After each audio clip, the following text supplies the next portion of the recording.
Dan, I wanted to give you credit, and I assumed right out of the chute that you were an intelligent person and that, you're just Democrat. And I don't find anything wrong with that whatsoever. Democrats just like a Republican, only different views. It's when people refuse to accept anything that they don't already know, or they refuse to accept anything that contradicts what their gang, and I call all of them gang, Democrat gang. I was Democrat most of my life, and Republican gang, Tea Party gang, Flea Party gang, Scratch Your Knee Party gang. They're all the same to me. I consider any large gaggle of people a gang. For some reason, humans need to gaggle. We need to gang up. Our gang has to be better than their gang, and what our gang believes has to be absolute. But then you come up with the dictator stuff. And the problem with the dictator stuff is just not true, Dan. It's just not true. The difference between Donald Trump and his actions and all the dictators of the past is that Donald Trump has said to CNN, hey, until you start reporting the truth and stop reporting the manufactured lies, the manufactured stories, the malicious attacks on my family, including his 10-year-old son, which I found obscene. I'm hoping you found that obscene as well, Dan. Otherwise, we can't talk any longer, because then I consider you a psychopath. Anybody who would not find attacking an innocent 10-year-old psychotic just can't play in my sandbox. That's just the way it goes. I try to treat people right and decent and fair until they don't let me do that, and until they force me to do otherwise. But when you come out and say Donald Trump is a dictator, just like dictators in the past, or he's headed down that line and stuff, Donald Trump has asked a couple news agencies to report the truth. He didn't ask them to stop reporting.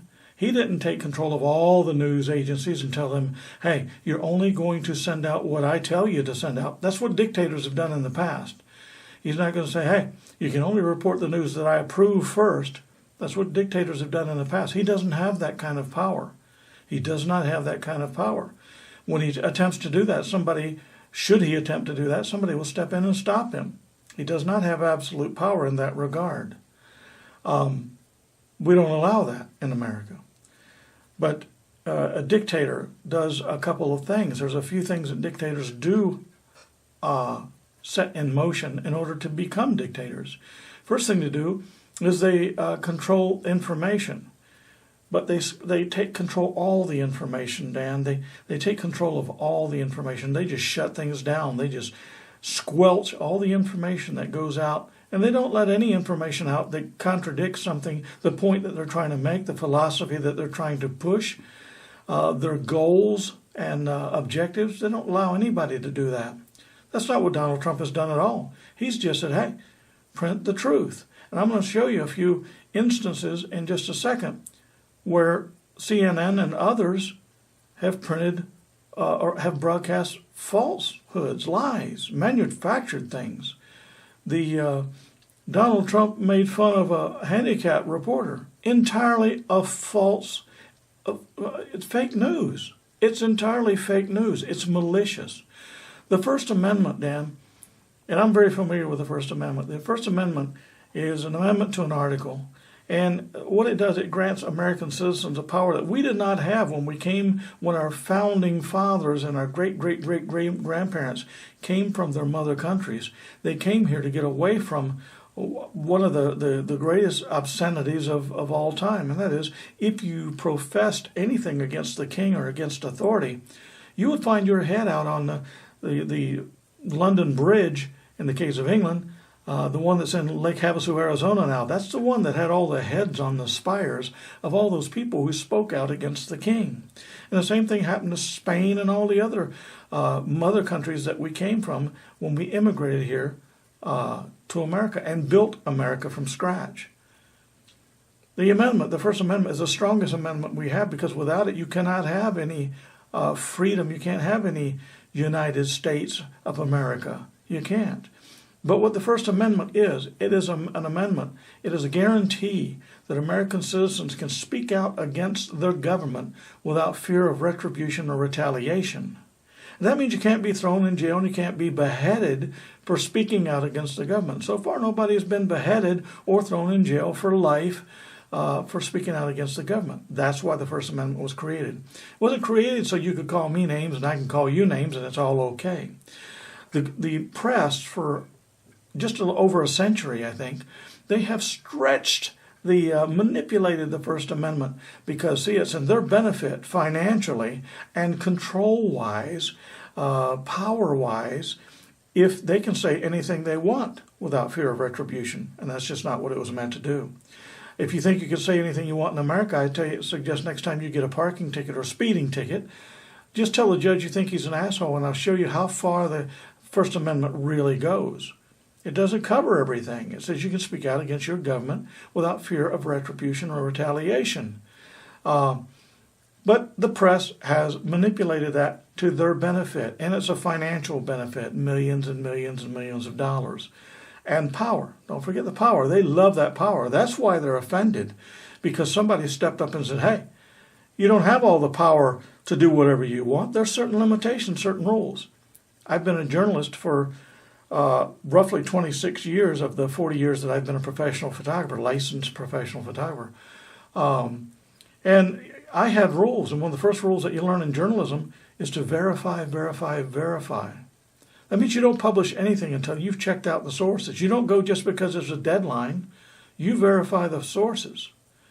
But one of the tricks is they wait for breaking news. That's where they're breaking news. If I'm at CNN and some little pipsqueak at station so-and-so releases news that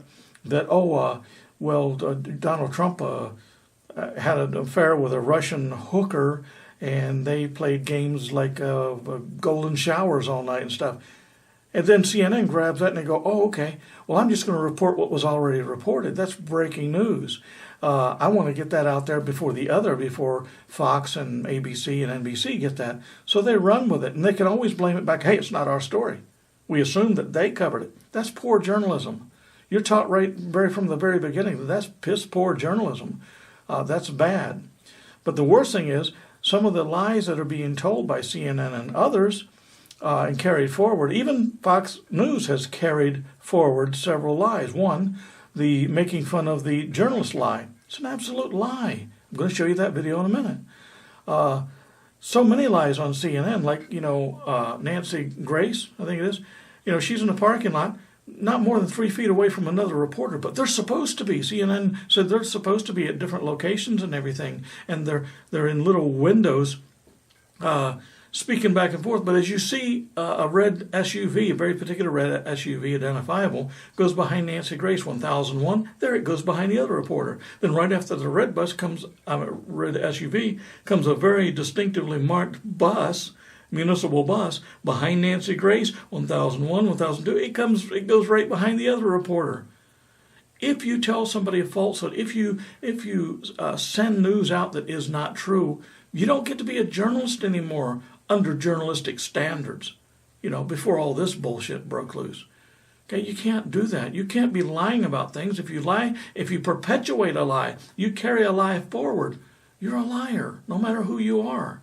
Even if you're CNN, you can't do that sort of thing. You lose credibility. And, the thing with the journalist, the handicapped journalist, Donald Trump made fun of the handicapped journalist. Even Fox News carried that for just a little while. Nobody checked on it. But what dictators do is they control the press, totally control the press. They suppress anything that goes out that is not in their benefit. Donald Trump hasn't done that. He doesn't have that kind of control over the press. The other thing that they do is they limit gathering of groups of people. Hitler did that. In Nazi Germany, they said no more than either 3 or 5 people can gather in public at one time. That way you can't grow large numbers of dissenters. Now, who's the only president that's done that? Obama. He actually passed the law. The law has been passed that says no American citizen can gather within earshot or protest within earshot of anybody who is protected by the Secret Service. That's a law. Who brought that into play? Donald Trump? No. President Obama did that. The other thing is guns. First thing, the second or third thing a dictator does is they find all the guns. They mark dissenters as hot spots where they can go if anything goes down. Police departments do this, detectives do this, FBI does it, CIA does it. Anybody who's in control of riots and that sort of thing, you always mark off the hot spots. Who's got the guns, where they are, who's most likely to rebel and be a resistance against you, and then you go and take their guns. Once you find out where they are, who's got the guns, you go take them. Has Donald Trump done that? No. He's trying to get it to where all American citizens who are not felons and have not been charged with, convicted of domestic abuse, anybody who can legally own a gun should have the right to possess a gun and own a gun. Those insane? No. You have to pass a background check, but there's no reason why if you have a CCW permit in Nevada that shouldn't be honored everywhere in the country. You've passed the test. You've taken the range course where you learn how to shoot and handle the gun, and you had passed all the background checks, a very heavy background check. Mine took 110 days to get my Nevada, my Utah about 100 days, my Florida about 100 days. It's a very good background check. So once I've been checked out and I'm okay to carry a weapon concealed in Nevada, Utah, 36 states, I'm allowed to carry a gun concealed. Why would I not be able to carry a gun anywhere in the United States concealed? Makes no sense. But I'm going to show you a few lies right now that CNN has told and others have told that you say, there's no fake news. You said there's no such thing as fake news, Dan. I'm going to show you some fake news. If you deny it once you see it, then there's a problem, man. Then I have to call you a demo zombie. And I know you don't like that. I don't like calling you that. But then you will have shown that you're unaccepting of anything that you don't already know. Man, I love learning new things. I watch 100 videos a day just to learn new things. Videos that you won't come in contact with. You have to go find them. They're not going to be on mainstream media. They're not. So I watch hundreds of beheadings. Somebody just commented, John, I can't remember his name, won't be talking to him very long because he's just an idiot. He's just an idiot. I'm not going to play with idiots. I'm not going to do it. I don't have that kind of time left. I'm 62 years old. I don't have a lot of time to play with idiots. But, I watch those videos. I watch beheadings. I know what Islam is, so I understand what the immigrant thing is all about as well. But I'm going to show you some fake news right now. And if you watch it and you don't understand that the very people that you are supporting and kind of putting up shields against are actually lying to you, I can't help that, man. That's a psychosis. That's some kind of weird crap that I don't understand. And I don't want to understand it. Here's some videos for you. In an attempt to deflect the truth that there were people celebrating the destruction of the Twin Towers, the Post attempted to bring into question the numbers engaged in this barbaric activity. But it wasn't working.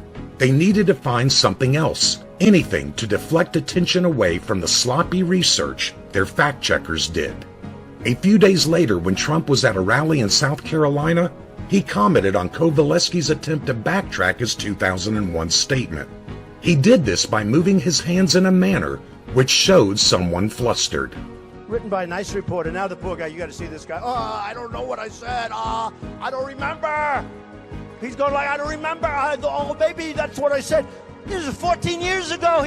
They didn't do a retraction. The irony is that Trump had used the exact same visual arm movements when describing others who, when put on the spot, were flustered. He did this in reference to Ted Cruz when he was explaining his position on waterboarding. They said, Senator Cruz, what do you think of waterboarding? I don't want to talk about it. He didn't want to talk about waterboarding. And though not as extreme, he did the same arm movements with reference to an Army general who, according to Trump, did a poor job answering a question about ISIS. And I watched a general recently on television, and they said to him, what do you think about ISIS? Oh, ISIS is very tough. It needs to be noted that neither of these men has a disability. Therefore, since they don't have a disability, and Kovaleski does, and Trump did the same arm movements for all three, then it must follow that he was not making fun of a disability, rather, he was giving a visual for something else. But the dishonest left-leaning media doesn't care about truth. As stated previously, they needed a distraction from the fact that their fact-checkers were wrong about Arabs celebrating after the 9/11 attacks. But how? How could they take the spotlight off themselves and redirect it back to Trump? CatholicsForTrump.com explains how, and they hit the nail on its proverbial head. Soon thereafter, the media revealed still photos of Kovaleski with his right hand in a permanently flexed position downward, announcing that he was disabled. The media then shifted from trying to defend their oversight of the 9/11 Post article, and instead, with disapproving shocked outrage, accused Trump of mocking a reporter's disability. Some liberals went even further and freeze-framed a millisecond of the Trump video at the exact moment when his hand went into a flexed posture. Then they dishonestly put this screen capture side by side with a picture of Kovaleski's flexed hand. Thus you saw the following photo spread like wildfire over social media, with commentary condescendingly and horrifyingly excoriating Trump as a monster. Trump, according to the egg-faced media, was mocking the way Kovaleski moves his arms. But what you probably don't know, what the media never showed you, was Mr. Kovaleski's arm doesn't move when he speaks. In fact, it doesn't move the way Trump showed someone flustered at all, as is evident from the video you are now watching. In fact, Kovaleski's condition restricts arm movement. It doesn't cause spasms or uncontrolled arm movements. One could argue that if Trump had wanted to mock the backpedaling reporter for his disability, he should have stood completely still. As the false and concocted story gained steam, Trump was asked if he remembered the reporter. He said he didn't, and therefore had no knowledge that the reporter was a handicap. But Mr. Kovaleski, according to Newsmax, an outfit which partners with the always truthful New York Times on its PolitiFact stories, stated, Kovaleski said he and Trump knew each other well because the reporter regularly covered the New York businessman for years. Archived reports support that. But it is interesting that neither Newsmax nor the New York Times, in their so-called PolitiFact story, gives a date of the last time Kovaleski interviewed Trump. Was it 10 years ago or 20 years ago? Were all the interviews in person when Kovaleski covered Trump? If you stick with the previously mentioned two papers, you would never know. But the Post did give the dates when Kovaleski covered Trump, between 1987 and 1993. That was at least 22 years ago. Surely no one in their right mind would require Trump to remember this person 22 years later. Allow me to explain it this way. I had a friend who met a famous person 3 times.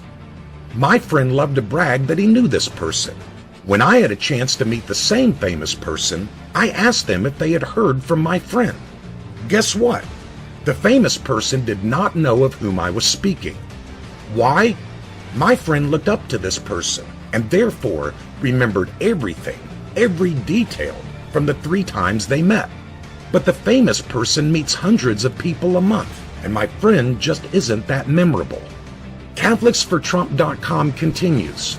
Trump's impersonations of a flustered reporter was turned into a left-wing and establishment GOP narrative whereby Trump somehow hates the disabled. This despite the fact that Trump has given millions to charity that help the disabled, including raising nearly $6 million for wounded warriors, $1 million of which was his own money. In addition, Liz Crokin, a journalist that has covered Donald Trump for 10 years, recalls the following. In 1988, a commercial airline refused to fly Andrew Tim, a sick Orthodox Jewish child with a rare illness, across the country to get medical care because he had to travel with an elaborate life support system. His grief-stricken parents contacted Trump for help, and he didn't hesitate to send his own plane to take the child from Los Angeles to New York so he could get his treatment. And this is just one story about Donald Trump helping those who are disabled. Folks, Donald Trump did not make fun of a reporter with a disability. He did something worse. He embarrassed the media, especially the Washington Post, whose crummy fact checkers failed to uncover the true story of Middle Easterners living in New Jersey celebrating the deaths of 3,000 Americans on 9/11, a story one of their own reporters covered. As someone who has been around disabled folks my whole life, as one whose wife worked with those who are deemed severe and profound, if I believed that Mr. Trump truly mocked a man with a disability, I would be writing a very different article and recording a very different video. But the sad thing is, there are those who still perpetrate this lie, even when confronted with the facts. It's illegal to possess these stolen documents. It's different for the media. So everything you learn about this, you're learning from us. And in full disclosure, let's take a look at what is in there and what it means. Joining us now, CNN. Number two, hyper-partisan sites, which aren't lying per se, but they're misleading because they only tell you good news about your side and bad news about the other side. What happens to other folks who want a chance to run against her? Because she's doing what they call in politics freezing pockets. Because the donors are giving her money thinking she's going to run. That means they're not going to have available money for other candidates if she doesn't. And I don't think she's going to give it to them. She's on her way to deciding. We'll see. About deciding. We couldn't help her any more than we have. I know. You know what I mean? She's got just a free ride so far from the media. We're the biggest ones promoting her campaign, so it better happen. What's to do to come out on top? Well, on the character issue, the public, 2/3 or more of the public knows that Hillary Clinton's a liar. She can't be trusted. And now the two faces of Hillary Clinton are coming out. The fact through WikiLeaks that she says one thing and... Oh, no. All right, let's see if we can get Congressman Collins back. Obviously, we just lost his satellite feed. That sucks. But I think number three is the most dangerous kind. These are the hybrids because they purposely mix a little bit of fact and then a lot of fiction. How did he win fair and square? Hillary had more votes. More human beings voted for Hillary. This isn't fair. We didn't get one vote. You didn't get a vote. It's just like back in the day when your vote was 1/3. Oh, the Electoral College, here's somebody who wants to blow that up. You want to get rid of Electoral College? Just count the votes. It's ridiculous. Hillary, you're a lawyer. Walk in. Go to the Supreme Court. I believe in you, Hillary. I've been to Rwanda. I've been to your hospital in Rwanda. I've seen all the good you've done. I believe in you. Women need you. Minorities need you. I need you. Chicago needs you. We all need you. This country needs you to stand up and walk into the Supreme Court and say one vote equals one vote. What's wrong with that? What's the debate? You definitely feel his passion. There's other people out here who feel the same way. At one point, you had people who were blocking this road. Chicago police moved in. Everything has remained peaceful. And like I said, Don, as you see, thousands of people still continue to gather. But like you heard this man, very passionate about the idea. He doesn't want Hillary to stop. Yeah, Brian, I used to live there, and I know that guy. That's John Gerkovic. He actually went to Africa with me as a cameraman. But anyway, that's another story. All right, thank you, John. Thank you very much, Ryan. I want to get back to Jason. Jason, you have been covering the Trump... Family and friends holding a vigil marked by prayers. Thy kingdom come, thy will be done. With his sister calling for peace. Don't bring the violence here and the ignorance here. Mama, y'all sorry for her loss. Burning down ain't gonna help nothing. Y'all burning down we need in our community. Take that to the suburbs. Burn that down. We need our We need our weed. I don't wear it, but we need it. Because he wants to bring troops like you back from your post from all over the world. Well, I think it would be even more dangerous to start nitpicking wars with other countries. Someone like Iran. Israel is more than capable of...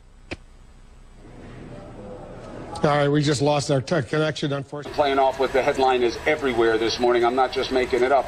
And NAFTA, I understand you wanting to bring up trade. As you know, Clinton did not pass NAFTA. Bush passed NAFTA. You can criticize it all you want. NAFTA.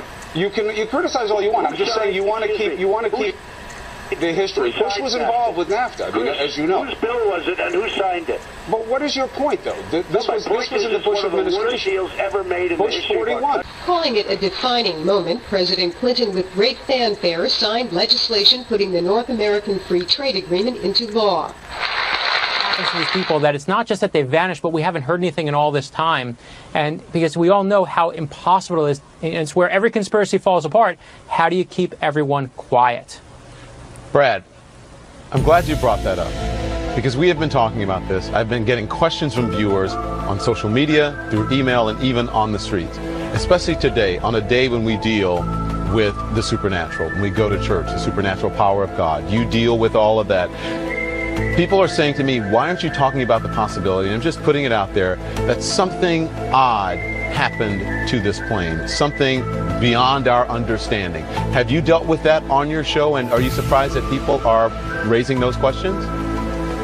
Listen, when you do a show like Decoded, no one gets crazier email than me. And we all kind of roll our eyes at conspiracy theories. But what conspiracy theories do is they ask the hardest, most outrageous questions sometimes, but every once in a while they're right. And that's what we have to remember here. I mean, right, I think why it's captured our attention is because there is no logical explanation right now. Right? You can say, oh, it crashed into the ocean, but something just seems, where are the parts? Where are the pieces? Why did it keep going for 7 hours? Why do you have a guy on board who gives his watch and his ring to his wife and says, keep this for my boys in case something happens to me? And that's not some stranger. He's a mechanical engineer. Something smells wrong. And, one of my favorite reporters once said to me that the American people always will sniff for the truth until they find it. And there's something about the story that just strikes us at our core where something seems really fishy. It just smells terrible. And you know what? When that happens, I'm not one of those believers in, that aliens came down or anything like that. But you do have to stop and go, how does a jetliner with almost 200 people on it disappear? Absolutely. How are they just gone? Absolutely. Viewers are speaking out on a segment we aired yesterday concerning the federal ban on assault weapons. The 1994 ban could expire in September 2004 if Congress doesn't extend it. Now here's a sampling of your viewer email from David in Calhoun, Georgia. It's not the weapon which has the knockdown power, it's the ammo. From Andre in Washington, D.C., you made no mention that many Americans legally own fully automatic weapons with a special permit. And from Jim in San Francisco, your sources implied that assault weapons are more powerful than currently legal guns, but it appeared that the only functional distinction was in the size of the clip. We want to thank our viewers for their feedback, and for viewers who didn't watch yesterday, we asked the Broward County, Florida Sheriff's Office for a demonstration of an assault weapon. The deputy fired an illegal weapon at cinder blocks and bulletproof vests, and you can see the impact here. And then the deputy fired a legal weapon, but the deputy did not fire at the cinder blocks, so you could not see similar damage the ammunition would have caused. Also yesterday on the program, former L.A. Police Chief Bernard Parks, who's in favor of keeping assault weapons illegal, gave his opinion. There's only one reason for it. You cannot hunt with it. You cannot hunt with it. You cannot hunt with it. You cannot hunt with it. You cannot hunt with it. You cannot hunt with it. You cannot hunt with it. You cannot hunt with it. You cannot hunt with it. You cannot hunt with it. It's only one reason, and that is that it kills people. It's a military weapon. It should be kept in a military arsenal and out of the domestic society. Now we give you the other side from the Executive Vice President of the National Rifle Association, Wayne LaPierre. Wayne, thanks for being with us. Hi, Kara. Good to be with you. Well, if the ban on assault weapons expires, what kind of weapons would be legal? Kara, let me say this at the start. I'm glad you ran that story, because apparently the only difference between the New York Times and CNN is that when a reporter for the New York Times fakes a story, he's fired, and at CNN he's not. Your bureau chief, John Zarella, deliberately faked the story yesterday, intending to show that the performance characteristics of banned firearms on the list are somehow different from the performance characteristics of firearms not on the ban list. He was implying that these were machine guns or fully automatic guns. That's not true. Mr. LaPierre, I have to stop you there. No one fakes stories at CNN, and John Zarella definitely did not fake a story at CNN. You're very off base. I'm going to let you say your opinion, and let's have a conversation, but don't accuse our reporter of faking any stories, sir. Let me say it again in front of the whole country. Your reporter faked that story yesterday. It deliberately misread the viewer. There's no way it could be true, and I challenge CNN to defend it. Well, we're not going to continue this interview because our reporter did not fake. Because you don't want the truth. All right, let me ask you this. What are the uses? You don't want out there. Okay, that is not true. You ought to register you ought to fill out a lobby form and register. Why don't we ask another question? What are the uses for an assault weapon? Tell me what the uses are for this. Why can't you accept the truth? There is no difference, Kira, in the performance characteristics of the guns on the ban list and the guns not on the ban list. They don't shoot any faster, they're not more powerful, they're not machine guns, they don't make any bigger holes, all which your reporter, John Zarella, implied in that story. Let's talk about the ammunition. Folks had problem with the ammunition. We've heard a lot in the last 24 hours from viewers who make the point that it's not the weapons that do the damage, it's the ammo, okay? It can legally be bought, ammunition. Now, does this do just as much damage than an illegal weapon? Kira, they all fire the same ammunition. Why can't you accept the truth? There is no difference in the guns on the ban list and the guns not on the ban list. Your reporter's story was deliberately misleading the viewers. Bill Clinton deliberately misrepresented the House and the facts to the House of Representatives and the Congress. And I don't believe this House of Representatives is going to fall and have the wool pulled over their eyes the way what happened did in '94. The truth matters. The public needs to hear the truth, and the truth is every police officer on the street knows it. There's not a dime worth of difference between the guns on the ban list and the guns off the ban list in terms of their performance characteristics, and I challenge CNN again to defend that story to its viewers because it's not true. What do you say all day yesterday you misled the viewers. What do you say to the members of the law enforcement community that we had on the air who say assault weapons don't belong on the streets? Kira, I got calls all day yesterday from law enforcement officers going crazy over that story you ran, saying it's not true. They were dismayed that there was a law enforcement officer on there lending himself to it. The story misrepresented the facts. What we need to do to stop crime, every time you catch a criminal, 100% of the time prosecute him, put him in prison. We have all kinds of gun laws. Catch a violent felon with a gun, put him in jail. Catch a violent drug dealer with a gun, put him in jail 100% of the time. That's what rank and file cops know stops crime. But again, I challenge CNN in the headquarters to take an objective look at that story and defend it because it's simply not true. All right, the New York Times reporter was fired. John Zarella ought to be fired. Executive Vice President of National Rifle Association Wayne LaPierre, that's why we are interviewing you today, and that's why we're addressing this, to show both sides of that story, and that we all stick by John Zarella and how credible of a reporter he is. Thank you for your time, sir. On this program on Thursday of last week, we aired a live demonstration CNN set up with law enforcement officials of a banned semi-automatic rifle and its legal counterpart. We reviewed that demonstration and one on another CNN program and decided that a more detailed report would better explain this complex issue.